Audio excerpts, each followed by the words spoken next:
Jean-Jacques Bourdin. Notre invité ce matin, Roland Lescure, député des Français d'Amérique du Nord et vice-président de l'Assemblée nationale. Roland Lescure, bonjour. Bonjour Jean-Jacques Bourdin. Merci d'être avec nous. Merci à vous.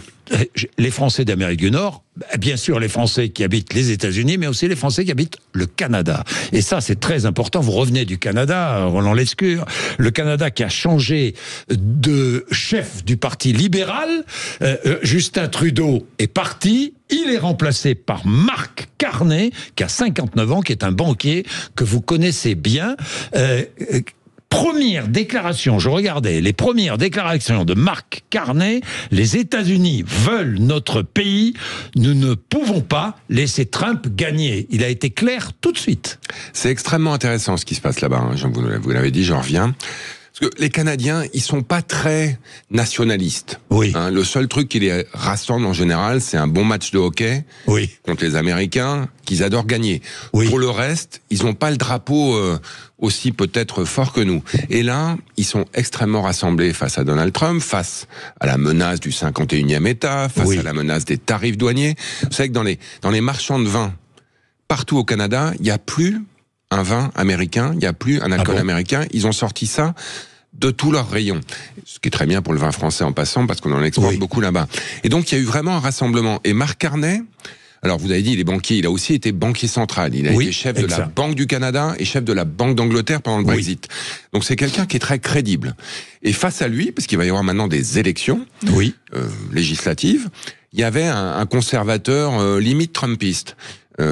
Pierre Poilievre, qui est très populiste et qui avait le vent dans les voiles. Et depuis que Trump est président, il y a un retour de flamme pour le Parti libéral. Mark Carney a été élu très fortement à la tête du Parti libéral, et on verra, mais je pense qu'ils vont remporter les élections législatives, parce qu'on va se rassembler derrière quelqu'un qui peut juste répondre à Donald Trump du tac au tac, est extrêmement ferme. Et Trump ça, c'est une leçon. réunit le Canada, quoi. Oui, et Trump doit réunir l'Europe, Trump doit réunir la France, et surtout, c'est une leçon qui est que quand vous êtes ferme face à quelqu'un qui est plutôt aussi assez ferme lui aussi, bah vous gagnez en crédibilité, vous gagnez en respect, et vous êtes capable de négocier. C'est dommage de le dire comme ça, mais d'homme à homme. Oui, ça vaut pour tout le monde d'ailleurs. Hein. Ouais, ça vaut pour tout le monde. Je vais y revenir, Roland Lescure. Sondage pour plusieurs journaux européens. 59% des Français, 59% des Allemands, 56% des Britanniques qualifient Donald Trump de dictateur. C'est incroyable. Vous aussi, est-ce que vous qualifiez Donald Trump de dictateur ? Écoutez, il a été élu démocratiquement. Il a même été bien élu. Et ça, faut pas l'oublier. Oui, c'est vrai. Bon, j'allais vous dire, Hitler aussi en son temps. Donc, la manière dont il va, lui, maintenant, faire évoluer les institutions américaines, on voit qu'il a passé des centaines de décrets illégaux.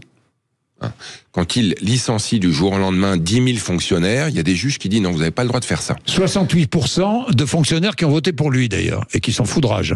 Oui, ils sont pas très heureux. D'ailleurs, on verra la dynamique qui est sans doute en train de se retourner. Donc, soit il passe outre ces décisions de justice et les impose quoi qu'il arrive. Et là, ça va commencer à ressembler à des tendances autocratiques, dictatoriales, si vous voulez. Pour l'instant, on n'en est pas là. Pour l'instant, il dit tout et son contraire. Il fait beaucoup de choses. Et la démocratie américaine, ses institutions, résistent. Il y a moins de résistance qu'il y en avait dans son premier mandat. Les médias, aujourd'hui, il y en a la moitié qui sont littéralement vendus. Jeff Bezos, qui détient le grand quotidien américain, le Washington Post, est aujourd'hui, il faut le reconnaître, vendu à Donald Trump, puisque les oligarques qui détiennent Amazon, Google, Facebook, etc., sans parler d'Elon Musk évidemment, sont aujourd'hui complètement alignés avec lui. Donc il faut se méfier. Il y a des tendances autocratiques, et il faut être extrêmement ferme face à ça, parce que l'Europe, si vous voulez, l'Europe aujourd'hui, c'est pas juste la taille des carottes ou le chargeur unique pour l'iPhone. Ce qui nous rassemble en Europe, c'est des valeurs dont on doit être le porteur. Oui, on doit pas juste être la ligne Maginot qui défend les valeurs démocratiques et qui se fait contourner par tous les GAFAM qui nous imposent un discours extrêmement délétère aujourd'hui. Il faut qu'on résiste. Oui, mais Roland Lescure, est-ce qu'aujourd'hui, vous représentez les Français qui vivent aux États-Unis, est-ce que les États-Unis sont toujours nos alliés ? Je pense que, je vais le dire comme ça. Notre allié. Nos alliés, notre allié. C'est plus tout à fait notre allié, mais c'est pas encore, et j'espère que ce n'est pas un adversaire. On est un peu dans un entre-deux. Poutine est un adversaire. Je précise bien qu'Emmanuel Macron a employé le mot adversaire et non pas ennemi. Hein, non, c'est un adversaire, c'est une menace. Et quand je vois des journaux qui déforment ces propos pour, je dirais, faire peur aux Français et donner l'impression qu'aujourd'hui le président a un agenda de politique personnelle. Le président, il est dans son second mandat. Il est là pour représenter la France et franchement, il le fait bien. Vous disiez, j'étais au Canada. Les gens là-bas étaient extrêmement fiers de la manière dont Emmanuel Macron avait résisté, il faut le dire comme ça, à Donald Trump. Oui, mais enfin, en désignant la Russie, Emmanuel Macron, la Russie comme adversaire, et Emmanuel Macron nourrit la peur, non? Non mais il faut pas être effrayé. Oui. Mais il faut pas être aveugle non plus. Aujourd'hui, moi, je suis inquiet. Alors, face à l'inquiétude, on réagit, alors que face à la peur, on a en général tendance à se cacher. Donc, il faut faire attention au maniement de ces émotions que certains manient d'ailleurs pour rassembler contre le président plutôt que rassembler derrière la France. Mais aujourd'hui, il faut être réaliste. La situation est inquiétante. Vladimir Poutine a envahi l'Ukraine. Il faut le rappeler régulièrement parce que certains ont tendance à inverser les valeurs. Et aujourd'hui, il est en train de marcher sur l'Ukraine, en partie parce que Donald Trump a décidé de se retirer de l'histoire et que l'Europe doit être aux côtés de son allié, parce que là, il n'y a aucune ambiguïté, l'Ukraine est un allié, et face à notre adversaire qui est une menace pour l'Europe. Je vais venir sur l'Europe, Roland Lescure, mais un mot quand même. J'ai écouté hier François Hollande dire Emmanuel Macron est trop discret concernant Donald Trump, pas assez critique. Que répondez-vous à François Hollande ce matin? Non mais franchement, oublions les polémiques. C'est pas une polémique, c'est une remarque qu'il fait. Oui, mais... Est-ce qu'il y a une volonté de polémiquer, une volonté de... Moi, je pense qu'aujourd'hui, en tout cas, dans ces moments de l'histoire, parce qu'on est en train de faire l'histoire, on a un président de la République, avec d'autres, le nouveau chancelier allemand, le nouveau Premier ministre du Canada, le Premier ministre anglais, qui sont rassemblés, qui sont extrêmement déterminés à résister, parce que je pense que c'est le mot qu'il faut utiliser. Résister à qui ? Au rouleau compresseur de Donald Trump, qui est aujourd'hui en train de mettre à mal nos valeurs. La France est en situation de résistance face aux États-Unis. Je pense que l'Union européenne doit aujourd'hui résister face à un président américain qui met à mal nos valeurs. Et dans ces moments de l'histoire où nos valeurs sont mises à mal, on doit se rassembler derrière notre drapeau, si je puis dire, mais aussi derrière ce qui fait que depuis 250 ans, on est alliés des États-Unis. On est allé faire la guerre pour leur indépendance. On est allé les aider à mettre en avant ces valeurs il y a 250 ans. Rappelons-le leur. Nous sommes alliés depuis 250 ans et aujourd'hui, Donald Trump met à mal ces valeurs. Aujourd'hui, vous vous rendez compte qu'il y a des chercheurs aux États-Unis qui n'ont plus le droit de chercher. Vous avez des réfugiés ukrainiens qu'il envisage de mettre dehors. Vous avez des entrepreneurs aujourd'hui qui n'ont pas envie de se faire rouler dessus par les GAFAM. Moi, j'ai un message pour tous ces gens-là. Venez en Europe. Venez en Europe parce que en Europe, oui, il fait bon vivre. Mais on peut chercher en toute liberté. On peut entreprendre,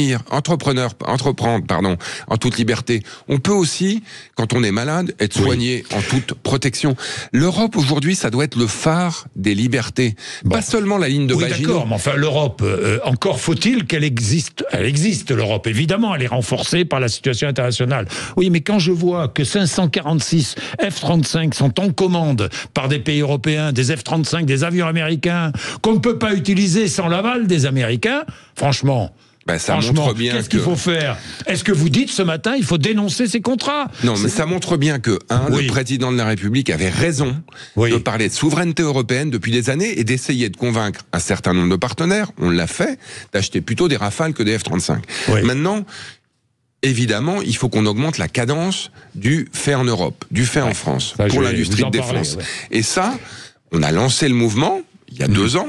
3 ans, au moment de l'invasion de l'Ukraine par la Russie, mais il faut accélérer la cadence. Ça veut dire qu'il faut investir davantage, ça veut dire qu'il faut recruter davantage, ça veut dire qu'il faut ne pas hésiter d'ailleurs à faire venir des ingénieurs qui n'auraient plus l'occasion de travailler aux États-Unis, pourquoi pas venir travailler en France. L'immigration, parfois, je le rappelle à certains, ça peut être une chance, ça peut faire venir des talents chez nous qui vont nous aider à monter la cadence de notre industrie. Moi, j'étais ministre de l'Industrie jusqu'à il y a 6 mois. Il y a besoin d'1 million de personnes dans l'industrie dans les années qui viennent. Pas seulement l'industrie de la défense. Il faut aller chercher les talents là où ils sont. Il faut rassembler tout le monde. Et oui, il faut acheter européen. Pas seulement du vin français contre du vin américain, mais aussi des Rafales contre des F-35, des obus, des canons européens. Il y a une industrie anglaise, il y a une industrie française, il y a une industrie allemande. Travaillons ensemble. de manière à créer l'industrie de défense de demain. Puisque vous parlez des Allemands, je vais revenir sur l'effort de défense qu'il faut faire en France, qui doit être fait, et les Français approuvent d'ailleurs. Je vais y revenir. Le futur chancelier Friedrich Merz, chancelier allemand, répète qu'il est ouvert à l'élargissement par la France de son bouclier nucléaire en Europe.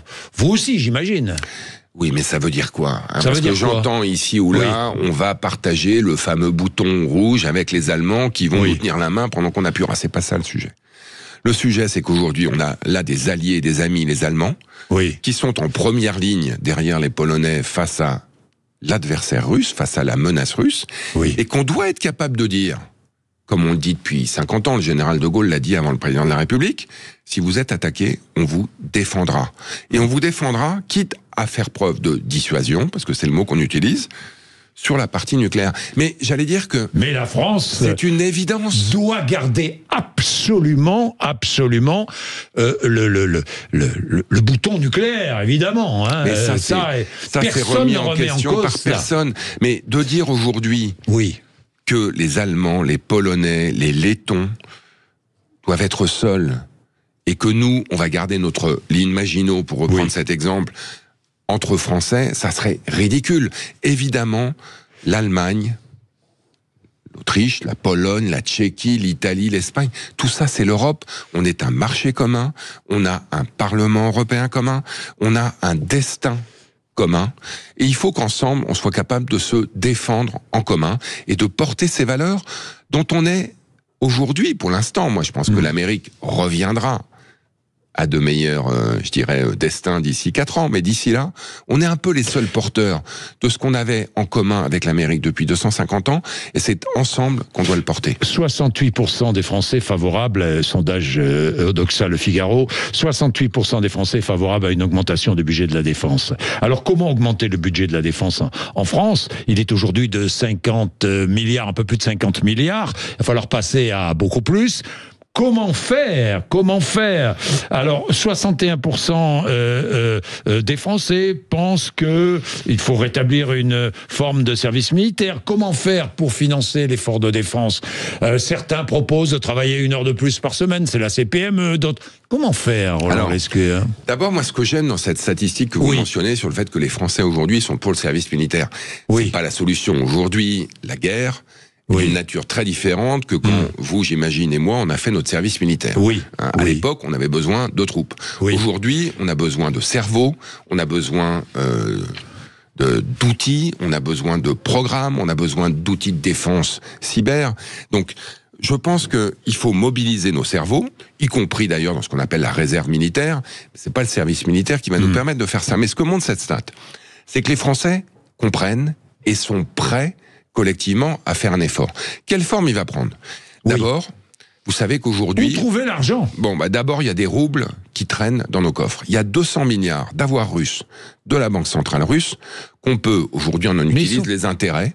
Mais oui, on ne touche que les intérêts. C'est déjà ça. Pourquoi est-ce qu'on ne récupère pas ces avoirs? Expliquez-moi, Roland Lescure. On en parle depuis des semaines. C'est très simple.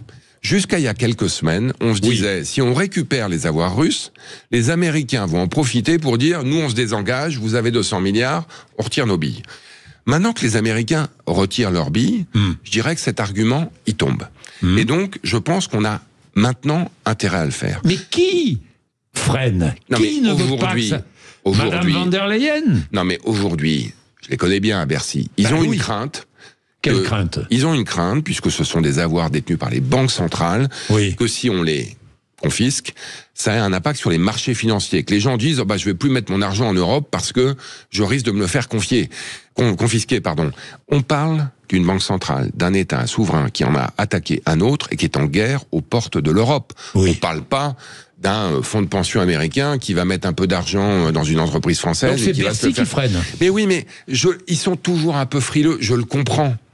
Mais il y a un moment où, face à l'histoire, je le disais tout à l'heure, demandez ce matin, face à une situation exceptionnelle, il faut savoir prendre des décisions exceptionnelles. Je ne suis pas le seul à le faire, Gabriel Attal l'a fait, il y a un certain nombre de partis qui aujourd'hui le demandent. En fait, les deux seuls qui le demandent pas, ça vous surprendra pas, c'est le Rassemblement National et la France Insoumise, qui sur ces sujets-là sont, je dirais pour le moins, ambigus. Donc je pense qu'il faut prendre ce risque. Face à une situation exceptionnelle, il faut aller chercher l'argent là où il est et dire, c'est pas du vol. Vous savez ce que c'est ? C'est, mesdames et messieurs les Russes, monsieur Vladimir Poutine, vous avez détruit une partie de l'Ukraine. Vous allez devoir contribuer à sa reconstruction. Eh bien, en avaloir ces 200 milliards, c'est une avance sur les frais de reconstruction que de toute façon vous allez devoir payer, parce que cette guerre, elle est de votre responsabilité. Oui, 200 milliards, bien, pour reconstruire l'Ukraine. C'est déjà un bon début, vous reconnaîtrez. Pour développer oui, c'est déjà pas mal, pour développer une défense européenne, mais en France, pour augmenter le budget de la défense. Il y a plusieurs solutions. Un livret d'épargne défense, certains le proposent, d'autres proposent qu'une partie du livret A soit réorientée vers la défense. Quelle est, selon vous, la meilleure des solutions ? Bon, alors d'abord, j'ai entendu le responsable de la CPME chez vous ce matin qui disait on pourrait travailler 1 heure de plus. En tout cas, j'ai un message très clair, c'est que c'est pas en travaillant moins qu'on va financer cet effort de guerre. C'est une bonne idée, ce qu'il disait. Moi, quand j'entends ici ou là, il faut travailler jusqu'à 62, 63, 61, 60, je dis ça, c'est clairement pas le sens de l'histoire. On a des Français qui vivent de plus en plus longtemps, qui sont en meilleure santé, grâce à notre super système de santé. Il va sans doute falloir travailler plutôt plus que moins. Et donc, quand j'entends un responsable syndical, patronal certes, mais qui représente des petites entreprises, qui dit on pourrait ensemble, c'est important, il dit ça dans le cadre du conclave, donc il faut qu'on travaille ensemble, il dit la CFDT, pourquoi pas, etc. Si on décide ensemble de faire un effort collectif, ça peut être 1 heure de travail en plus, ça peut être peut-être un allongement de l'âge de départ à la retraite. En tout cas, si collectivement on décide de travailler davantage pour financer cet effort, moi je dis chapeau, parce que c'est quelqu'un qui a compris que c'est pas en s'opposant les uns les autres, en disant il en fait pas assez ici, ou il en fait trop là, ou en critiquant telle ou telle phrase, ou en donnant l'impression qu'on fait peur aux Français. Moi je crois à la responsabilité collective. Face à une vraie menace, soit on se serre les coudes, soit on se met la tête dans le sable. Et aujourd'hui, je considère qu'il y a des gens, chapeau, qui sont prêts à se serrer les coudes pour travailler ensemble. Les Français qui disent pourquoi pas le service militaire, la CPME qui dit pourquoi pas travailler davantage. J'entends pas les plus fortunés. Est-ce que par exemple les actionnaires sont prêts à renoncer à une partie de leurs dividendes pour financer l'effort de défense? Est-ce que les retraités sont prêts à accepter la désindexation de leur pension sur l'inflation pour financer l'effort de défense? Moi je pense que toutes ces solutions doivent être explorées et qu'on doit faire un peu de tout ça. Je me méfie du taxer les riches, qui est un slogan assez facile chez nous, qui va à la fois permettre de sauver les retraites, la sécurité sociale, la santé, le chômage, et en plus de battre Poutine. Je veux dire, ça va, on a de la richesse en France, et j'allais dire tant mieux, elle est créée par des entrepreneurs qui puissent contribuer à l'effort, évidemment, tout ça est bienvenu. Mais que les retraités puissent aussi... Moi, j'ai une maman que j'adore, qui est retraitée, qui a 92 ans, qui est à la retraite depuis plus de 30 ans, et qui bénéficie d'un système de retraite extrêmement généreux, et qui le sait. Moi, je suis sûr que si je lui demande, elle me dira, bah oui, moi je suis prêt à contribuer aussi. Vous savez, ma mère, elle a connu la Seconde Guerre mondiale. Elle se souvient de ce que c'est qu'un pays véritablement menacé. La ligne Maginot, elle l'a vu en direct. Et donc, oui, aujourd'hui, on se serre les coudes. Oui, aujourd'hui, tout le monde contribue. Sans effrayer de manière exagérée tout le monde, mais en se disant, face à l'histoire, il faut qu'on se rassemble et qu'on réagisse, et oui, qu'on contribue tous, selon nos moyens, à cet effort national pour renforcer l'Europe, protéger nos valeurs et faire en sorte aussi qu'on reste dans un continent de prospérité. Parce que une chose est claire, c'est que la guerre, ça appauvrit tout le monde. Nous, on souhaite on souhaite une Europe prospère. Bien, j'ai une dernière question, Roland Lescure. Là, je quitte totalement le sujet. Vous êtes vice-président de l'Assemblée nationale. Est-ce qu'il faut laisser les micros ouverts à l'Assemblée nationale ? Je suis partagé là-dessus, parce qu'effectivement, je pense que c'est important que les Françaises et les Français réalisent dans quelles conditions, parfois, les prises de parole sont faites. Mais si vous voulez, l'essentiel quand même, en tout cas, ça devrait être le cas, c'est que quand un orateur s'exprime, on puisse entendre l'orateur. Et là, je peux vous dire que parfois, quand on est dans la salle, si les micros étaient ouverts, on n'entendrait plus grand-chose. Donc, moi, j'ai tendance à dire plutôt non. Oui. Mais assurons-nous que les présidents de groupe font un peu plus de discipline dans leur groupe. Peut-être qu'on peut les ouvrir de temps en temps pour montrer exactement ce que c'est, dans le cadre peut-être de documentaires, pour dire voilà la réalité de ce que c'est. Quand Monsieur Lescure parle à la tribune, voilà ce qu'il a comme brouhaha. Mais dans l'ensemble, on est là pour se faire entendre sur le fond. Moi, je préside régulièrement, je vais le faire ce soir à l'Assemblée nationale. C'est pas tous les jours facile. Voilà, essayons de peut-être calmer tout le monde pour montrer que là encore, dans un moment historique, on est à la hauteur du moment, on évite les petits commentaires, on évite les petites insultes et on se concentre sur l'essentiel. Sur ce qui se passe à l'international, est-ce que ça mériterait... Certains parlent de référendum sur, je sais pas, sur l'effort de défense, par exemple. Est-ce que vous pensez que c'est une bonne idée ? Moi, j'ai vécu un référendum extrêmement pertinent, historique. C'était celui sur Maastricht. Oui. Et puis, j'ai vécu un qui aurait jamais dû être fait. C'était en 2005, vous savez, sur le traité européen, on n'a rien compris. Oui. Je me méfie des référendums qui sont, je dirais, soit des appels un peu généraux pour ou contre ci. Donc, il faut être très précis. Si on a un programme d'accroissement des dépenses militaires pour les 5 à 10 ans qui viennent, et qu'on souhaite demander leur avis aux Françaises et aux Français là-dessus, pourquoi pas. Mais je me méfie des référendums pour lesquels la réponse est plus une réponse à celui qui pose la question qu'à la réponse qu'à la question elle-même. Moi, je suis extrêmement admiratif de François Mitterrand qui avait décidé, à un moment où on mettait la souveraineté monétaire de la France en commun avec l'Europe, de demander son avis aux Français. Et à l'époque, il y avait eu un débat de très belle qualité. Oui. J'ai peur d'un débat qui tombe un peu dans la caricature. Vous savez, au moment où la vérité est relative, en tout cas sur certaines antennes qui ne sont pas les vôtres. Je me méfie d'un référendum, on a vu le Brexit, qui risquerait, je dirais, d'être mal administré et du coup de partir un peu dans tous les sens. Merci Roland Lescure d'être venu nous voir ce matin, il est 8h56, vous êtes sur Sud Radio.